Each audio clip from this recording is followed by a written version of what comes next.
Alright, hi guys. I had absolutely no intentions today to do any video, but I was just about to give it a shot. No idea, no topic. It's a Wednesday, very cloudy, very grumpy. Tonight's supposed to be, what was it, full eclipse? Whatever, moon something, moon turns red or whatever. But under the circumstances, I don't think we will be able to see it, even if we had a telescope now from Santa from Christmas. But yeah, it's okay. My kids were excited about it, but just because they were told about it this morning. But I guess the weather is not going to allow us to do that, so we might do some research on the internet and just figure out if somebody else has done it before and look through of other people's experiences, right? This is now possible officially, because we live in the era of technology and internet, right? I was watching yesterday. Sorry guys, I'm looking right and left because it's road that I have to cross. I was looking at the BBC News yesterday in the afternoon a little bit while the babies were napping, and there was this documentary on Afghanistan and how over there are women, usually young women, who stand against the government and the corruption and the Taliban groups. And I'm not really familiar with the terminology, what's going on. And then she was killed, assassinated, along with the next victim was a journalist. I'm not sure about the girl, because when I turned on the TV, they were talking about her, and they were showing her sister talking about her, and apparently before she died, they were holding hands, and the sister was like bawling when she was talking about that. And I guess government is corrupted and people's life value is not important, but isn't that everywhere? And after that was about this journalist, and he died in nearby a car bombing. Gosh, I thought Japan cares about poo-poo around on the streets, but I see poo-poo now everywhere, and like, what? I thought they were about to pick up the poo-poo of the dog, and when they take them out, I guess not. Anyways, it's very remote here. Look at this. It is very remote. What do you see? So if your dog poops and nobody takes it, nobody's gonna see anyways. And people use cars here anyways, not like me strolling around. Anyways, so he was he happened to be nearby. They had pictures of the car that was bombed, and the car looked like, I guess, the person who was inside the car, or if there was a person inside the car, that person would be into pieces too. I don't know if it had a detonation button from somewhere from distance to, I don't know. But anyway, so it made me remember, like, I was looking at the car, and it made me remember of when we lived in Belfast for a year, how I think I told you guys before in previous videos, but when we were going to check, I was pregnant with my second one, and my first one was like 7-8 months, maybe 10 months old. And so we were going towards the hospital, and they started closing the street with those lines. The police started closing the streets, and there was a helicopter up in the air, and I was like, what's going on? And my husband, being the more educated one, learning over there conflict resolution, whatever, peace building, has his master's degree, he explained to me that probably it's some kind of danger, and usually people put bombs in, and they steal a car and they put a bomb inside, and then they detonate it from distance. So to prevent people from stealing your vehicle, you put a locker, like similar to the one on your bike but bigger, and you lock your steering wheel. I've seen that, like many people do that on the street, and because they leave their car outside, you know, those houses that are like glued together, Harry Potter style. Yeah. And so yeah, I've seen that, like when I was strolling with my firstborn baby, like just like this, with the single stroll, not doing the same. Anyway, so I would see those cars. Lots of people did that just to prevent theft. And I was like, what is wrong with this world? Like, I'm grateful I grew up in a place and a time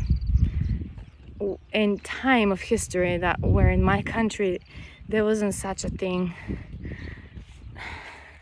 I never grew up in like real conflict with anything like that, and I haven't seen bloodshed on the streets and ruined buildings. And when I see that, it makes me really sad. It's just sad. I remember, was it 1990? I don't remember where, but there was a conflict, a war started not too far from us. Maybe it was like in west of us, like Serbia or Bosnia and Herzegovina or something. Like there was like a conflict there. I think it was 1990. I was small and we were eating dinner at night, and we had the small TV in the kitchen. Like the one in the living room was color TV, but the one in the kitchen was black and white. And I just remember the images. on the TV. Tanks, people dressed in camouflage, and just everything in gray colors.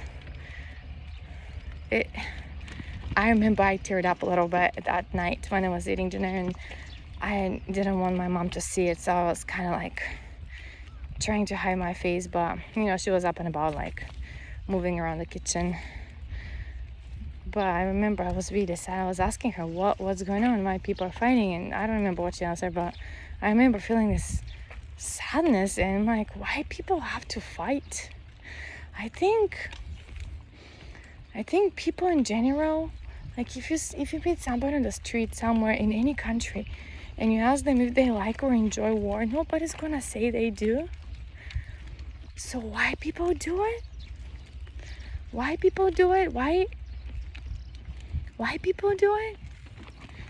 Why they have to bomb innocent people in a marketplace somewhere? And those that they bombed, they have families, most of them. What happens to them after that, you know? Conflict is just, I mean, yeah. Conflict is a serious thing, and even happens in neighborhoods, within families, within siblings, circles. I see it every day happening to my house. When people start seeing the others as lower of them, and they feel like they're like inferior and everybody is lower than them, I think that's when that happens. It's just, which is a sign of pride. And when this particular leader of a country decides that he can do this because he has the means and the ammunition to do so and the manpower, he probably says, hey, why not? I'll do that. I have the means, I have the power, I'm subsidized really well, so I can do it. And people and governments think when they have nuclear weapons, they hold the world in shaking and shivering and in fear. And what for? What for? I can only imagine what was like waking up in the morning that day when they dropped the bombs in Hiroshima and Nagasaki. I can just only imagine what people felt like. My Japanese professor in my university in Hawaii, he told us about it because he was a first grader back then when that happened, and he was not too close to the place, but he said the skin on his nose and his face started peeling. I don't know where he lived back then, but when he was a little kid, but he said every time when he talks about it, he gets a headache and his stomach gets tight, and it makes him sick physically to just think about it. And then when I remember going to that park, the Peace Park in Hiroshima. I think we just had one kid back then, and he was a small baby, so I was carrying him or in the stroller, I don't remember. But I remember seeing the shadows of the people there left. That's all that left. They disintegrated.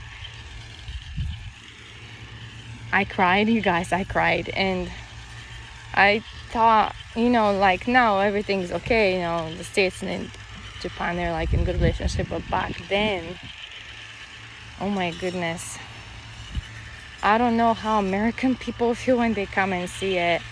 Probably is not a good feeling. But then I went also to Pearl Harbor in Hawaii a few times with tour groups or with back then boyfriend or husband, I don't remember. And it wasn't a good feeling either. And just ambush and killing people, and people suffocate inside of a ship sinking and just becoming their last rest underwater. I don't know if they've opened it or not, but they always say that's their grave on the ocean. And you can see like they take you with a boat to the small memorial with all the names of the people buried down there. That gives you a headache too, to think about it. Back home in history, like Turkey and the Ottoman Empire that held Bulgaria for like 5 centuries and killed people like crazy because they didn't want to convert into their religion. They didn't want Islam. They were Christian. That now Bulgaria and Turkey are like, wow, they're really good friends, and Turkey is really doing well, and lots of Bulgarians go work there, and their tourism is much better than ours, and people go to educate themselves there. Lots of Bulgarian ladies that I see on Facebook pages who are married and live in Turkey. And when we went to Bulgaria this one time, what was that, like 4 years ago, was it? We flew through, like our last stop was the international airport in Turkey, and then my mom and one of her friends came to pick us up from that airport, and it was 4 hours drive from there to back home afterwards. And it was just great that they were like, they're great. And but history and what I see, like I haven't lived that long. I mean, it's been 40 years, but like I haven't really studied history and political issues and stuff, but like world history tends to repeat itself. And so I don't know where this world is going for those little ones, but I just really hope they have a brighter future with peace and less pandemics and stress, and that they are capable of developing their character and their talents and how they can contribute to the society in a way where everybody benefits from it. I think that's important. I think that's the core. And healthy, strong families, and people sharing their talents and time with family and friends in neighborhoods, and less taxes and free education, and taking care of the elderly as well, not leaving them and abandoning them like back home they do, and treating ethnicities and different groups as people, not as threat or bad, like put labels on them and say they're bad. I think I said that one before too, but like I had a difficult school to teach in English, and the kids, they were troublesome. I hear now they're better. I don't know, maybe the newer families are better, and I don't know. I had a really hard time with those kids there. They were mental, most of them. Lots of them were mental. But I had a hard time, so one of the head teachers or like bosses in my company came to talk to me, and it was during work hours too, and I just told him, this area just has really bad people. I'm just fed up with it, you know. They kicked me in class. I think that was my first year there. Then I got used to it. But he said, there's no such thing as bad people. There's no bad people. There are people who make bad choices. And I really, for whatever reason, that just sunk in me, and I just will never forget it. Not my favorite guy in the world to do. Like, I didn't really want since then to, he didn't make me feel good in any way as a higher in the hierarchy in my company, but I will give him that. I just remember what he said, and I totally agree with that.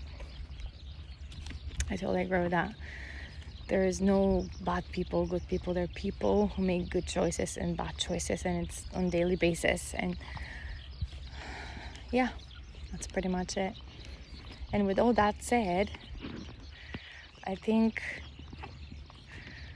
I still don't understand one thing, you guys.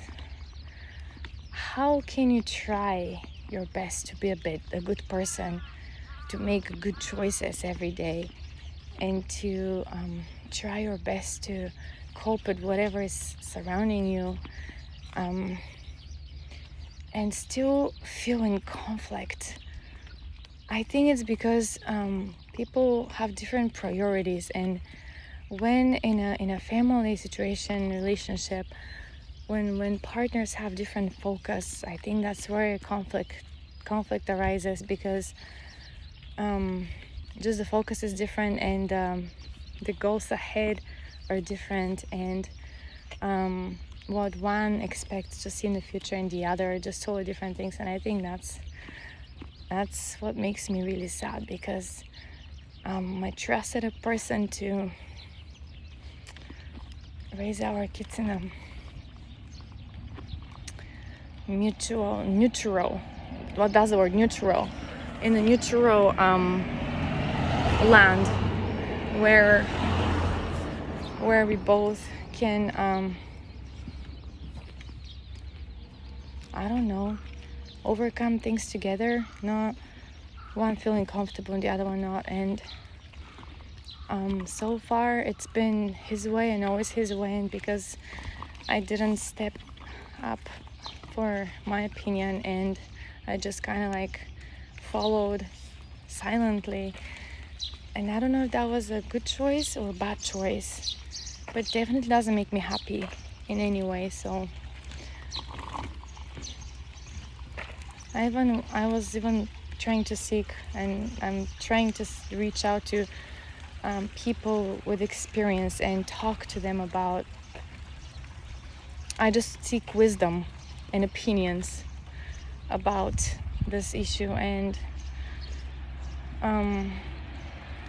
I'll see what's gonna happen. But so far it's been hard, and my kids are slipping away. They're growing up,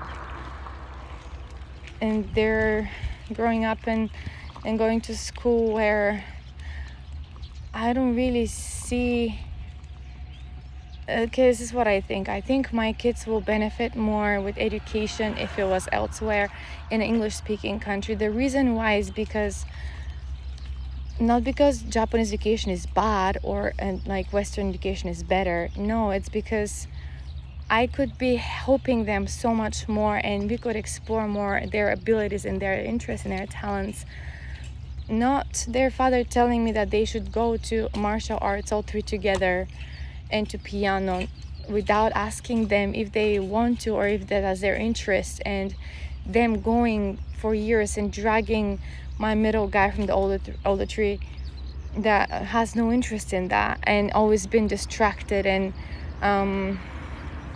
not focused into it, and troubling his younger brother and just distracting everybody instead of being, and then finally telling me that, oh, maybe we could have him do this and that instead. I'm like, how many years did it take you to realize that? I just wonder. And things like that make me, my blood boils inside, because I step up for my kids and I know, I can feel when something is not for them. I know it, and just in my gut I know it, what's better for them. And if it were, say, in the States, I know that kid will be flourishing with focusing on robotics, music. I know my other boy would be interested in dancing, performing, and he will be great at it. But unfortunately, we're in the middle of nowhere where there's no dancing classes. There's no, and I've been asking my oldest, because he has classmates who go to dancing class. I've been asking him to ask, but he hesitates. They're kids. They don't really talk about those things, and I don't really know the moms to talk about that. And it's just, I hate it when parents push their kids to do things that they don't enjoy and they don't want to do, because that's not parents should be doing, and in Japan they try to roll the kids in so many activities that you just become this chauffeur, you become this person that drives them from place to place, and every single day of the week is busy. You know how I know? Because I was an English teacher, and there was a specific lesson with your schedule during the week, because we learned the days of the week, and we sing Sunday, Monday, Tuesday, Wednesday, Friday, Thursday, Friday, but like we sing the song, but then there's a lesson about the schedule of the kids, and they start filling up in their textbook the diagram there, and they start filling the bubbles, and it's like, oh my gosh, you go to this on Monday and that on Tuesday, and like pretty much your Wednesday is the only day where you can actually sit down and relax and maybe have your game in your hands. And they're like, yeah.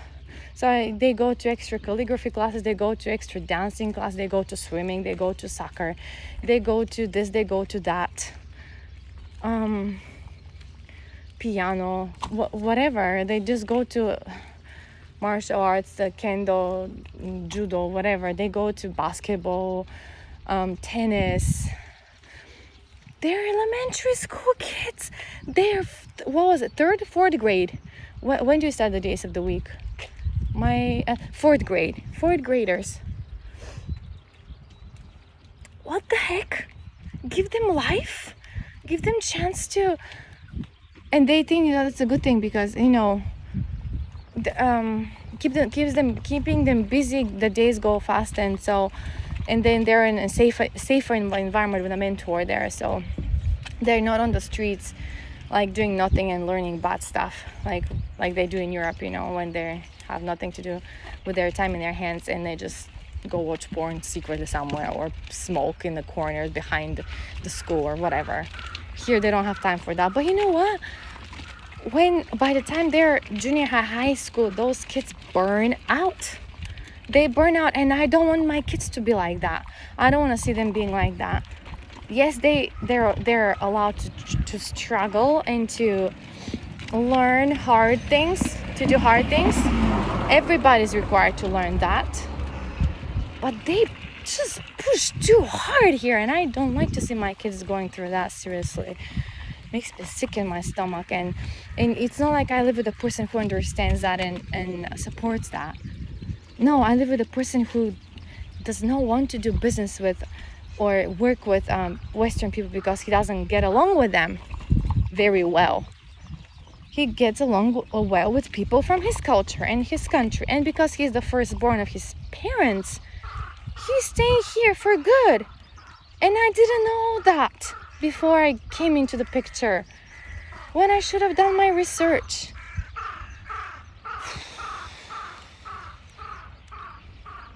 Yeah, there, I said it. It feels better now. Okay, I'll leave it to that. And I hope you connect with your kids more and you know their desires and their wants, and they're really what they want to become. I think it's okay to talk about the future and what they want to become, and plan with small steps, the little steps, what they can do some projects, do things together. But it's really hard with 5 kids. I have to tell, those 2 demand most of my time when they're awake. And so even if I want to do like extra English homework with them, with the boys, and sit down at the table, the kitchen table to do it, that guys start climbing up and demanding my attention. So I have to have something for them to do. And yeah, the 3 are not necessarily very enthusiastic about, hey, let's study English now, let's learn and write something and read something, since we are all full of homeworks and how to do that, and I don't have time for my devices and my Fortnite game and blah blah blah. So yeah, I have to, I don't know, no, I don't have to do it. I just love them and find loving ways of how to communicate with them, the importance of learning English now, because they'll regret it later. It will be too late, and I don't want them to do that. Everybody wants their kids to succeed, right? That's the whole reason I'm still here. Anyways, guys, have a good day and stay away from Corona or any of those mutations coming out of it. All right, bye.